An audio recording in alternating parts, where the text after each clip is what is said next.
नमस्कार। आत्मविचार इस चैनल पर सर्व भाई बहनों का स्वागत है। आज हम अध्यात्म शास्त्र और आध्यात्मिक ज्ञान के बारे में थोड़ी बहुत चर्चा करेंगे। हमें हमारी ज़िंदगी कैसे जीनी है वो हमारी खुद की चॉइस है, खुद की पसंदगी है। नित्य शांति और नित्य सुख पर हमारा मूलभूत अधिकार है, मगर समाज के दूसरे अज्ञानी पुरुषों की हरीफाई में उतर के कुछ प्राप्त करने के लिए हम जिंदगी में दौड़ते ही रहते हैं और सुख शांति कभी भी अनुभव नहीं कर सकते हैं। अगर कोई कहे कि ऐसी कोई इस प्रकार नित्य सुख शांति मिल सकती है तो हम उसको कोरी कल्पना समझते हैं और ऊपर से कहते हैं, अरे भाई क्या बात करते हो, शांति है ही कहाँ। ऐसे गर्व से कहते हैं कि शांति है कहाँ, मेरे को तो मरने की भी शांति नहीं है। तो ये उनकी चॉइस है, समाज के अज्ञानी पुरुषों की चॉइस है, हमारी चॉइस तो नहीं है। जो कोई आध्यात्मिक शास्त्र है वो हमें सुख शांति की जिंदगी जीने का लिए उपाय बताते हैं, रास्ते बताते हैं, हमें ज्ञान देते हैं। आध्यात्मिक शास्त्र कोई कोरी कल्पना तो है ही नहीं, और आध्यात्मिक शास्त्र हमें वही करने का कहेंगे जो हमसे शक्य है, जो हम कर सकते हैं। जो हम कर नहीं सकते हैं, जो हमसे शक्य नहीं है, ऐसा करने का काम शास्त्र कभी नहीं कहेंगे हमें। अगर भगवान कृष्ण कहते हैं कि कर्मफलों का त्याग नित्य शांति देते हैं, कर्मफलों के आशा की त्याग, कर्मफलों का तो त्याग हो ही नहीं सकता, सॉरी, कर्मफलों की आशा का त्याग से मनुष्य को शांति मिलती है, तो हम कर्मफलों की आशा का त्याग कर सकते हैं। ऐसा तो है ही नहीं कि नहीं कर सकते। अगर नहीं कर सकते तो भगवान कहते ही नहीं। भगवान हमें वो चीज़ कभी भी नहीं कहते कि जो करना शक्य नहीं हो, हम सामान्य पुरुषों के लिए। आध्यात्म शास्त्रों का काम क्या है? वस्तु के स्वरूप को बताना। आध्यात्मिक शास्त्र का काम वस्तु के स्वरूप को बदलने का तो नहीं है। स्वरूप को बताने का मतलब जो वस्तु जैसी है वैसी आपको बताएंगे। वो बताएंगे कि नमक खारा है, वो नमक की खाराश दूर नहीं कर सकते और करेंगे भी नहीं, क्योंकि अध्यात्म शास्त्रों का काम फक्त और फक्त इतना ही कहने का है कि भाई इसका स्वभाव या इसका स्वरूप ऐसा है। आध्यात्म शास्त्र कभी भी किसी को सुख छोड़ने को नहीं कहते हैं।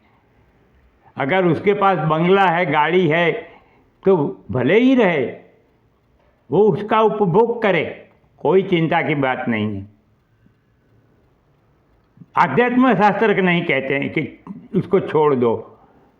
ये नकली गुरु आपको कहेंगे कि माया ममता छोड़ दो। आध्यात्म शास्त्र तो ऐसा कभी नहीं कहते। आध्यात्म शास्त्र आपको अपने तुम्हारे जो कर्म है वो भी छोड़ने को नहीं कहेंगे, जो नीतिमय कर्म है। हाँ, अनीतिमय कर्म है उससे दूर रहने को आपको कहेंगे, मगर आपका हाथ पकड़ेंगे नहीं। आपको मैंने बताया ना कि स्वरूप नहीं बदलते हैं। मीठा के स्वरूप को दिखाते हैं, स्वरूप नहीं बदलते हैं, उसका गुण स्वभाव बदलते नहीं है, बताते हैं सिर्फ। आध्यात्म शास्त्र भी आपको सिर्फ उंगली करके बताएंगे कि ये अच्छा है, ये नीतिमय है, ये शास्त्र संगत है, ये अनीतिमय है, ये शास्त्र के विरुद्ध है।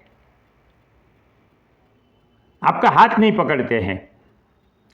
तो आपको जो अध्यात्म शास्त्र कहते हैं वो सुनिए, समझिए। इसको कोरी कल्पना मत समझ लो। अपने जो महान ऋषि मुनियों वर्षों तक तप करके सब ने मिलकर एक मति से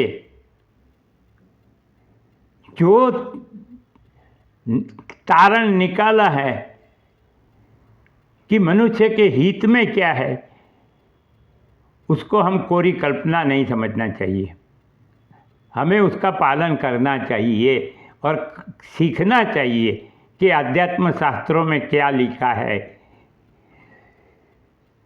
हम शास्त्र जो है वो हमको सत्य असत्य का भान कराते हैं। शास्त्र हमें कहते हैं कि ये जगत देखो, तुम जो जगत में जी रहे हो वो जगत को देखो, उस पर सोचो।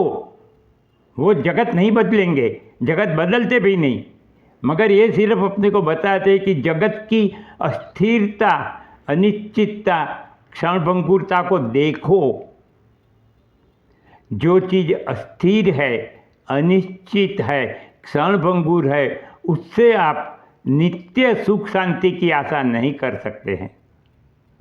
आध्यात्म शास्त्र हमको सिर्फ कहते हैं, वो बदलते तो नहीं है। और ज्ञानी और अज्ञानी में भी कोई फर्क नहीं है। ज्ञानी भी अज्ञानी की तरह परिस्थितियों का सामने परिस्थितियाँ, ज्ञानी के सामने भी अज्ञानियों की सामने जैसे आती है थी परिस्थितियाँ आती है, संघर्ष आते हैं, वो भी लड़ता रहता है उनसे। ऐसा ही नहीं, ऐसा तो है ही नहीं कि अज्ञानी के सामने जो परिस्थितियाँ, जो प्रॉब्लम, जो संघर्ष आए हैं वो ज्ञानी के सामने नहीं आते हैं, आते ही हैं। फर्क इतना ही है कि ज्ञानी पुरुष उसको प्रसन्न चित्त रहकर भी परिस्थितियों का सामना करता है, संघर्षों का सामना करता है, प्रॉब्लम को सॉल्व करता है, और अज्ञानी पुरुष रोते रोते रोते करता रहता है। जीवन तो दोनों का एक सरीखा है, कोई फर्क नहीं है इसमें। ब्रह्मज्ञानी होगा तो वो भी संसार में ही रहता है। ऐसा नहीं है कि सब ब्रह्मज्ञानी संसार छोड़ के चले गए हैं, हिमालय में बैठे हैं। ऐसा नहीं है कि सब ब्रह्मज्ञानियों ने घर बार संसार छोड़ दिया है। ऐसा नहीं बोलने का कि अरे उनको क्या, उनको कहाँ बीवी बच्चों की पड़ी है, उनको कहाँ धंधा नौकरी करते हैं। अरे ब्रह्मज्ञान के साथ धंधा नौकरी बीवी बच्चों का कोई संबंध नहीं है। ज्ञान अलग चीज़ है, संबंध अलग चीज़ है। आप सबके साथ संबंध रखो, मगर अपनी मानसिक स्थिति ऐसी बनाओ कि जो हर परिस्थिति में प्रसन्न चित्त रहे। आध्यात्म शास्त्र कभी भी आपको कुछ भी छोड़ने को नहीं कहेंगे। आप सिर्फ सुनिए। भगवत गीता आपको रास्ता बताती है, आपको कुछ छोड़ने को नहीं कहती। और अगर छोड़ने को कहा भी है तो मान लीजिए कि वो छोड़ना शक्य है।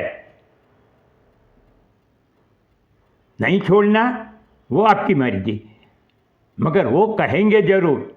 आपको तो कह रहे हैं, वो मुझे भी कह रहे हैं कि हमारे जीवन को ये चिंता, भय, उद्वेग, टेंशन वगैरह से मुक्त करके हमारी जीवन कैसे हम सुख शांति चैन से जिए। भक्ति की बातें करेंगे गुरु, आध्यात्मिक शास्त्र भी करते हैं, मगर आध्यात्म शास्त्र ज़्यादातर विचार पर भार रखते हैं। वो कहते हैं कि खुद विचार करो, आध्यात्म शास्त्र आपको विचार करने की एक लाइन देंगे, बाद में विचार आपको खुद को करना है। आपको खुद को अपने आप को बदलना है। अगर आप चाहते हैं कि आपकी ज़िंदगी सुख शांति चैन नित्य रहे, परिस्थितियां तो आएगी, संघर्ष भी आएंगे, प्रॉब्लम भी आएंगे, जब तक जीवन है तब तक आएगा ही। शारीरिक सुख आएंगे, मानसिक शारीरिक सुख दुख आएंगे, मानसिक सुख दुख आएंगे, वो तो आते रहेंगे। और ऐसा भी नहीं है कि ज्ञानी पुरुष इस जीवन के शरीर को छोड़ के मृत्यु को स्वीकार लेता है। अरे जिंदा ही रहता है जब तक उसका ये स्थूल शरीर की प्रारब्ध है तब तक, तो फिर भी वो ज्ञानी है। और आप अज्ञानी रहना चाहते हो। आध्यात्म शास्त्र में क्या कहते हैं? ज़्यादा से ज़्यादा हमारी जो पुरानी मान्यता है चीज़ के बारे में, वो बदलने को कहते हैं कि भाई ये तुम इस जगत को देखो, अस्थिर अनिश्चित क्षणभंगुर दिखता है आपको, तो फिर आप उसको सत्य क्यों मानते हो? सत्य मान के जगत में व्यवहार क्यों करते हो? अरे सब व्यवहार करो मगर उसको सत्य मत मानो, उसको कायमी मत मानो, नित्य मत मानो। आप करते रहो जो कुछ करते हो। अगर पाप करना से आपका अंतरात्मा बोलता है तो आप पाप करना बंद करो, शक्य है छोड़ने का। मगर लालच में आके आप अगर पाप करते ही जाओगे तो आपका भला आपको खुद पता चल जाएगा कि आपका भला कैसे हो सकता है।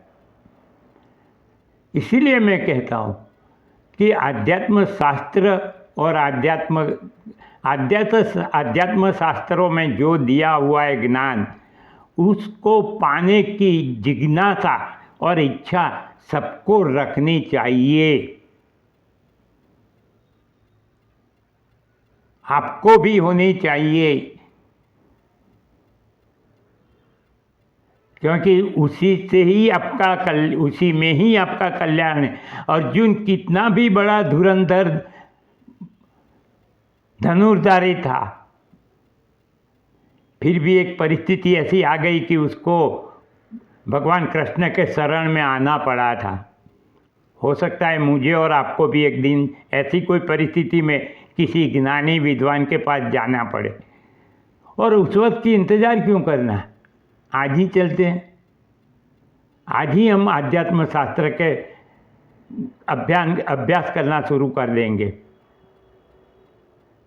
अब हम आगे आध्यात्म के बारे में चर्चा करते रहेंगे, सत असत का विवेक देखेंगे,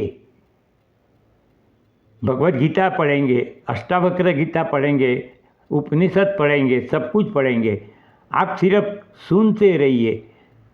आपको अगर मेरी कहने की ये रीत पसंद आए बातें करने की, और मैं तो सिर्फ बातें करूँगा, आपको मैं पहले ही कहा है कि आपको बोर हो जाओगे ऐसा मैं काम नहीं करूँगा, और इसीलिए मैं 1.5-2 घंटे का वीडियो भी नहीं बनाऊँगा। मगर एक बात मैं बताना चाहता हूँ, कभी कभी मैं भी यूट्यूब पर स्क्रॉलिंग करते हूँ तो मुझे पता चलता है कि भगवत गीता का सार 1 घंटे में, भगवत गीता का सार 2 घंटे में। मुझे एक्चुअली आश्चर्य होता है कि भगवत गीता सिर्फ 1-1.5 घंटे में समझ में आने वाली चीज़ है। एक श्लोक आपको 1 घंटे में समझ में नहीं आएगा, पूरी भगवत गीता तो क्या, तो ठीक है। जिसको सिर्फ आजकल तो जो हैबिट हो गई है, जल्दी जल्दी सब कुछ पूरा कर दो, everything they need and they want in a second, तो ओके। मगर आपको जो अगर पूरी तरह से समझना है तो आप सुनते रहिए, इस वीडियो चैनल को सब्सक्राइब करके सुनिए, और आपके स्नेहीजनों को भी इस चैनल के बारे में सुनने को कहें। हम बहुत सारी बातें करेंगे। दिन में आप 24 घंटे में से 23 घंटे तो जगत के साथ रहते हो, सिर्फ 15 मिनट मेरे साथ रहना, मैं आपकी 15 मिनट से ज़्यादा नहीं लूँगा। तो जब हम अगले वीडियो में मिले तब तक मेरा नमस्कार।